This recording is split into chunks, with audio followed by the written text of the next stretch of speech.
Hi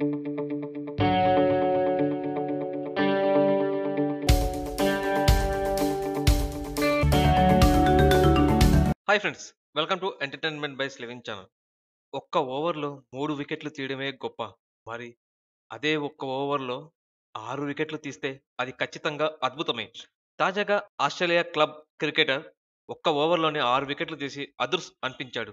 club క్రికెట్‌లో భాగంగా golden point club east బల్లారత్ జట్ల మధ్య మ్యాచ్ జరిగింది. ఈ క్రమంలోనే గోల్డెన్ పాయింట్ క్లబ్ ఆటగాడు అలెడ్ క్యారీ అద్భుతమైన గణాంకాలు నమోదు చేశాడు. అతని వ్యక్తిగత 8 ఓవర్ల వరకు వికెట్ కూడా సాధించని అలెడ్ 9వ ఓవర్‌లో చెలరేగిపోయాడు. వరుసగా ఈస్ట్ బల్లారత్ ఆటగాళ్లను ఔట్ చేస్తూ ఆ ఓవర్‌లో 6 వికెట్లను తన ఖాతాలో వేసుకున్నాడు. దాంతో ఈస్ట్ బల్లారత్ జట్టు 40 పరుగులకే చాప చుట్టేసింది. దీనిపై అలెడ్ విపరీతమైన ఆనందం వ్యక్తం చేశాడు. తాను మళ్లీ తిరిగి ఈ ఫీట్‌ను సాధిస్తానని అనుకోవడం లేదన్నాడు. చాలా సార్లు హ్యాట్రిక్ వికెట్లను తీయడానికి దగ్గరగా వచ్చిన ఆ ఘనతను ఇంతకు ముందెప్పుడూ చేరుకోలేదన్నాడు. అయితే ఈ రోజు తనకు అదృష్టం కలిసొచ్చి ఒకేసారి డబుల్ హ్యాట్రిక్ సాధించడం మర్చిపోలేని అనుభూతిగా పేర్కొన్నాడు. మీ అమూల్యమైన కామెంట్‌ని కామెంట్ బాక్స్‌లో రాయండి. ఈ ఛానల్‌ని సబ్స్క్రైబ్ చేయండి. ఈ వీడియోని లైక్ చేయండి, షేర్ చేయండి, కామెంట్ చేయండి. మరిన్ని అప్డేట్స్ కోసం స్టే ట్యూన్ అవర్ ఛానల్. జై స్వచ్ఛ భారత్, జై హింద్.